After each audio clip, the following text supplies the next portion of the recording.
नमस्कार जे माँ समले जय जगन्नाथ। प्राय समस्ते तो मसला देकरी तुन शाग रांधछन।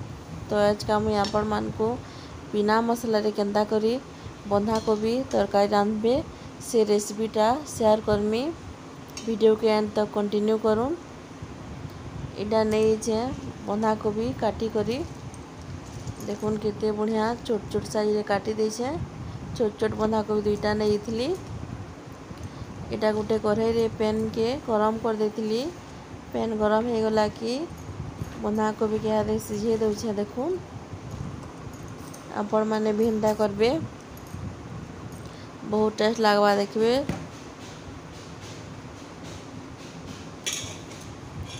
सेथिरे ऐड कर दमा दुईटा आलू आ गोटे बैगण के काटी करी भल कर धुई देबे और सेथिरे एका संगे सिझे देबे। भल कर सिझा देखबे आ गोटे जगह के ढाई देबे। 3-4 मिनट हो गले कि देखुन सिझी गलान। आउटा आमे गोटे जगह रे हादे रखी देमा। भल करी छानी करी रखबे जेंता पेन अंश नी जीवा जेनथिन भी रखबे। केते बढ़िया सिझी छी देखुन। अब देखुन इटा गोटे कढ़ाई के मुई गरम कर देछे। गरम हो सारला कि इटा तेल टिके दे देमा। सेतिरे किछि देबार के नी पड़े खाली काना देबे। देखुन प्याज दुईटा गेटा काटी देछे छोट छोट करी। तेल गरम हो सारले कि प्याज के दे देबे। भल कर टिके घाटी देबे और सेतिरे देखुन धनिया पत्र और कच्चा मिर्चा 3टा नहीं छे। इटा के बाटी देबे भल करी कि ग्राइंडिंग कर देबे। देखुन प्याज लाल हो गलान टिके टिके और सेतिरे आमे दे देमा पताली 3टा। बिना मसला रे केंता करी तरकारी स्वाद ही पारबा टेस्टी लागबा सेटा देखुन आपण माने सियो ट्राई करबे। बिना मसला दे करी देखिए बहुत टेस्ट लागबा। सेतिरे टिके हल्दी दे देबे। पताली के टिके भल करी बिले देबे। देखबे यदि लटकी होथवा बेले तले पेन टिके दे देबे।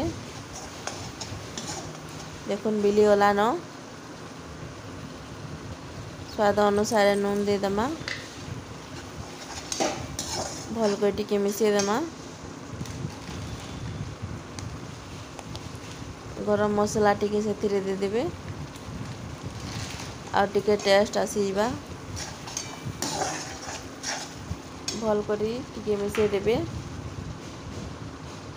सिझी थवा कोबी के दे दमा।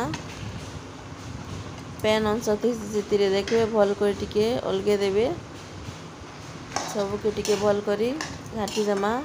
वीडियो टी पसंद लागले श्योर लाइक करबे और काना भूली बोले कमेंट द्वारा निश्चित भावे बताबे। और जेन माने मोर वीडियो के नुआ कर देखुच प्लीज सब्सक्राइब कर दब। देखुन इटा बटा धनिया पत्र और कच्चा मिर्चा दे दमा। देखुन मसला बिल्कुल नी देबार के पड़े और स्वादटा पूरा बहुत टेस्ट लागबा। जेन माने भी मसला खेई बोल ही बोले बिना मसला रे एंता हिसाबे रांधी देखुन बहुत टेस्ट लागबा।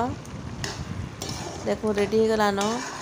से टिके पैन दे देबे और पैन फुटी गले कि हे जीवान भल कर टिके मिसे देबे। मोर वीडियो माने आपण माने कंटिन्यू करबे एंड तक देखबे और सबुदिन एंता नुआ नुआ रेसिपी माने आपण मांकर संगे मुई शेयर करमी। नुआ नुआ भेराइटी रो रहुचे। जय जगन्नाथ।